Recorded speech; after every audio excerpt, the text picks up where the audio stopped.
Giorno 2 dei mondiali di Cortina 2021 presentati da Telepass. E la parola che descrive il giorno più di qualunque altra, quella che abbiamo scelto oggi, è tempismo. Partiamo ovviamente dalla cronaca e quella ci racconta di una storia asciutta. Un banco di nebbia denso è sceso all'improvviso sulla pista ghiacciata del Super G femminile e la giusta prudenza degli organizzatori ha consigliato oggi di cancellare la gara.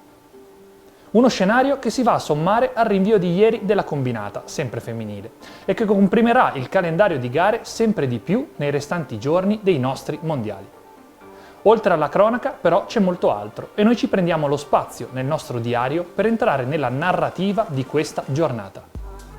Abbiamo detto tempismo, dunque, il tempismo che serve per far funzionare un'orchestra al meglio e che è sempre una costruzione delicata. La musica non è un insieme di note messe in fila, perché la musica invece è il silenzio, quell'istante di pausa che c'è tra le note stesse. È proprio il tempo che passa senza schiacciare nessun tasto del pianoforte che ci permette di capire la melodia che è nella testa del compositore. Bisogna avere pazienza per costruire una sinfonia che resta in testa di chi l'ascolta e serve orecchio per capire il momento in cui è giusto pizzicare le corde col martelletto. Attese, dunque. Attese nel senso di plurale di attesa, perché questo è il secondo rinvio dalla cerimonia di apertura.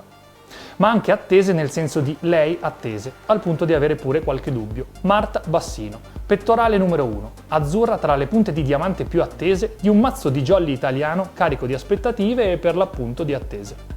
Marta, che era stata costretta dalla sorte nell'assegnazione dei pettorali ad essere il tappo del vaso di Pandora di questi mondiali di Cortina 2021 e che oggi invece è rimasta cristallizzata nel tempo, pronta per una partenza che non è mai arrivata. Prima la combinata di lunedì, saltata, e oggi la nebbia che cala sulla Tofana, che avvolge l'Olimpia, proprio quando la nostra esile ma fortissima campionessa era già al cancelletto, pronta a suonarci il suo primo spartito di questi mondiali in un Super G da favola. Ma la nebbia ha voluto dire la sua, obbligando tutti a una nuova pausa di riflessione. Lunga meno del resto, lunga soltanto un paio d'ore, ma quando i muscoli sono in temperatura, quando gli occhi chiusi e le mani ripassano la tracciatura, quando le punte degli sci sono già rivolse verso il basso, un paio d'ore possono sembrare un giorno intero.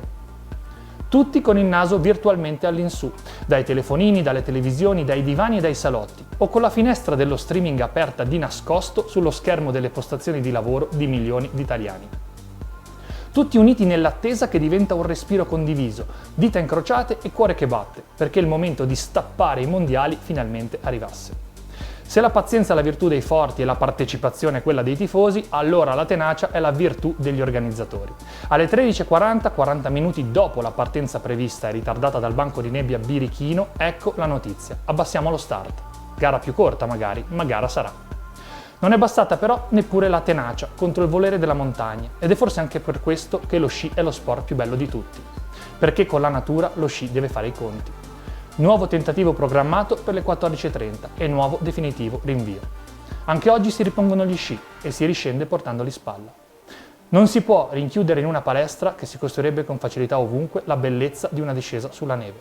Non si può riprodurre in una pianura l'altezzosa brutalità delle montagne. Ma c'è un'altra fonte a cui abbeverarsi, Antico Testamento non dello sport, Antico Testamento e basta. Con gli elementi, con il vento, con la pioggia e con la nebbia si dovranno sempre fare i conti. Questo non cambierà mai nella storia centenaria che aspetta lo sci in futuro. Siamo ancora in attesa della prima gara, dunque, e non siamo tra quelli che credevano al poeta: l'attesa del piacere non è essa stessa il piacere. Il piacere è il piacere e basta. E allora concentriamoci sul tempismo. Ritmo, ragazze con la pettorina, ritmo, perché quando la montagna si cheterà partiranno anche le gare di questi mondiali e di questi mondiali in gara avremo molto di cui raccontare. E se ci si stufa nell'attesa, ripensiamo al fatto che il maestro Stradivari, per scegliere gli abeti perfetti per fare i suoi violini, li tagliava e li faceva rotolare giù per la montagna. Quello che suonava meglio era il prediletto per il suo prossimo capolavoro. Le sinfonie, quindi, si costruiscono anche con le pause. Tempismo è tutta una questione di tempra e di tempismo. Le gare arriveranno presto, già domani forse, mano agli archetti, sta arrivando lo spartito. Io sono Jacopo Pozzi, la parola del giorno è sicuramente tempismo e questo è il diario dei mondiali, Una storia dentro la storia, per un evento che oggi, martedì 9 febbraio, è ancora in attesa del suo primo ruggito che arriva dalla pista.